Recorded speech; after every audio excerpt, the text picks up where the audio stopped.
In a bid to ease internal tensions and strengthen its prospects ahead of the 2027 elections, reports say the PDP has agreed to key demands from the former Rivers State Governor and current FCT Minister Wike. These include zoning the presidential ticket to the South, confirming Senator Awoyo as National Secretary, and upholding rotational arrangements in the South-South and Southeast. Moves, we understand, these moves are seen as part of a delicate effort to keep the party from tearing apart. But this also shines a light on the deeper cracks within the PDP, a party that once held sway at the federal level for 16 unbroken years. Today, it finds itself squeezed between a growing opposition coalition chipping away at its influence and a ruling party that has become a new home for many of its defectors. The question now is whether the PDP can really rebuild enough trust and momentum to compete in 2027.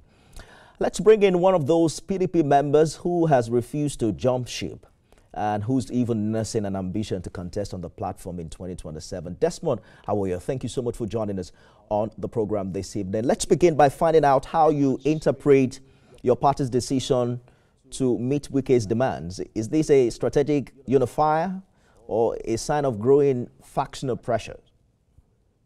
Thank you very much, Mr. Nifemi, for having me tonight. And I would say that the reactions of Wike generally is political justified and but morally unjustified. If we look at it holistically, that we just want to understand what happened at the beginning, and for us to understand the story behind the political shift in PDP, I would tend to chronologically arrange what happened from I think from March 2022 till the eve of the elections. And if you see, there was a debate about zoning tickets of the 2023 presidential elections, and the committee came out with the result and they zoned it to they kind of open it, and at the end of the day, Wike's view himself as having a very good chance to win the elections because Buhari was about to complete the 8 years of the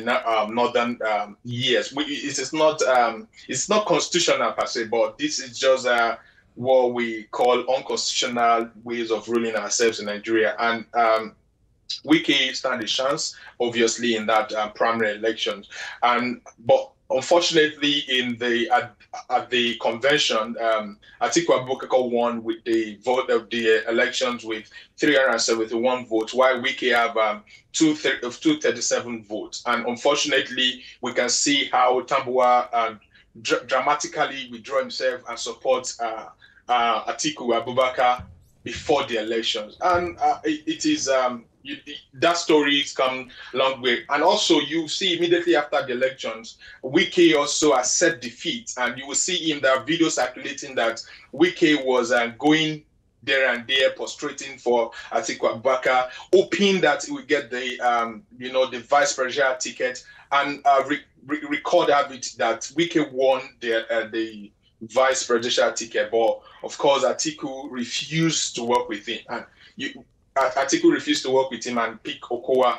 And after that, Wike also, was advocating for IU to resign, because you can't have a northern state national chairman and also a presidential chairman from the north. Wike, galvanized the 5 governors, and unfortunately, Wike was insisting that IU resigned before the election. But Atiku Abubakar still hold that strong belief that Wike IU will finish his tenure. I hear you. At the end of, but allow me to butt in quickly. I can hear you clearly, but I just want to know if you think that granting Wike's demands can truly neutralize the opposition within your party, given its open support for Mr. President. I said it before I start my introduction, that Wike, what Wike was fighting for was politically justifiable and morally is unjustified. And it is about what Wike wanted initially. And what Wike wanted initially was that power should come to the South. And that is it. And that is what PDP is trying to say. And you can see it's obvious. Wike is on sabbatical leave to APC, and he's coming back after we have resolved all these things. And we are grateful to ADC that ADC have really, come up with these ideas of coalitions, and we can see the true members of the People Democratic Party. And I think PDP will have its chance. And after the emergence of the coalition, it's obvious that we have rumors that Peter Obi is coming back to PDP. We can have rumors that as Goodluck Ebele Jonathan is contesting on that. Talking about PDP that, will never die. Talking about that, speculation continues about the possible return of former President Goodluck Jonathan. How would his entry, especially if paired with someone like Kwakwanso, in your opinion, reshape the PDP's balance and its dynamics with figures like Peter Obi? The historical antecedent, the proven track records are there for Goodluck Ebele Jonathan. And of course, if we place the historical account of APC and historical account of PDP, people will rush without a second thought to PDP regime because we have the proven record and we have done beyond reasonable doubt. And it is going back to Israel rather than going back to Egypt. So it is easy to pick Goodluck Ebele Jonathan. And of course, a lot of people are praising Goodluck Ebele Jonathan now, and it's obvious. So putting that aside, having Goodluck Ebele Jonathan and having someone like Kwakwanso, it's a good plus for us. And it is beyond, it is a lie that some people are saying PDP is dying. We can see that after the coalition that PDP is reviving and PDP is coming back to limelight, and PDP is now in the political discourse of Nigeria 2027. I like your optimism because it doesn't look like that on national newspaper. Let's go to Ondo, where because a lot of they are sabotaging the PDP. PDP is closer to the people in the grassroots, and the people that are leaving PDP are just the handlers. The core members, the structure of the party remain intact and untouched, and we are very, very optimistic about 2027, and it is very certain that PDP is going to have an headway. No governors have defected to ADC, and governors in governors who are left PDP are coming back, and we are taking the 2027 election so serious. I haven't heard of any governor who has come back though, but I can remember Akwa Ibom and Delta who have left the PDP for the APC. But I'd like us to quickly touch on what's happening in Ondo because they left under Duress. Yeah. How do you mean? Yes. Obviously, we know how. Were they forced to join the APC? Leaders with kleptomania fingers are afraid to not be prosecuted, and they don't want to go under the law. And it is very obvious the reason why they left. I don't want to go into that, but you see they left, and you can see on their face on that day that they were carrying the APC flag. They were not happy. It is sadness. It is obvious that I have never heard it like this before. But we have just 3 more minutes, right? And I want us to touch on what's happening in Ondo, because that's where you now have an ambition to run in 2027. Interesting things happening in that place too, because we are hearing that prominent PDP figures like Jegede and Ajayi are on their way to the ADC. As we speak now, the governor, in the last election, won practically all the 26 local government areas. The House of Assembly has just about 3 or 4 PDP members. I'm wondering why you are choosing to run on this platform. What's your hope, for a PDP in Ondo State, given the current reality? Okay, thank you very much. These are rumors that Agbolaja is leaving or Jegede is leaving. These are committed PDP members. I'm not sure they are leaving. And looking at what is happening in Ondo State currently is experiencing we have traveled back to 1997. We are experiencing total stagnation.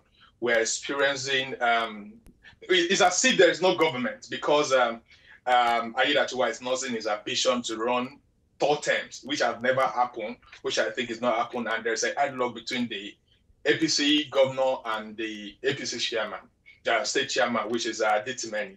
And obviously running for a PDP. PDP is like it's like the shelter. It's like it's umbrellas. It covers everybody. And the historical antecedent of the party. I'm running because of the historical antecedent of the party. And currently in Owose, my own constituency, we don't have a representative. And when I mean we don't have a representative is that I have never seen a picture of our representative moving a motion. He has spent, I think, 6 years in the House of Representatives. I stand to be a bridge.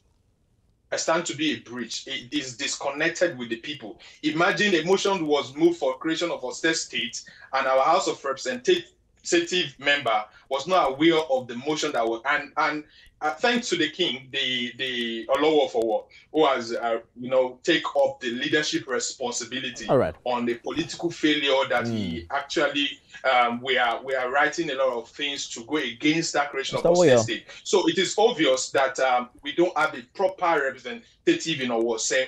And as young, vibrant as I am, I'm presenting myself not because of my political ambition, but to close the gap and to have a proper representation. It's a long time to 2027, so we have a lot of time to discuss this and also get some reaction from those you have called out, especially the state governor who you said is about a second term or a third term abuse. So we cannot independently confirm that now because he's not come public with it. But it's a good place to leave it. It's public. Mr. Desmond Awoyo. Okay. Member of PDP. The governor is busy doing his ambitions, neglecting his primary assignment. We have completely run out of time, but we're going to continue this conversation some other day. Thank you so much for talking to us. Thank you for having me, and God bless you. That's our show today, everyone. Remember, you can watch it again at midnight and 6 a.m. tomorrow. I am Nifemi Oguntoye.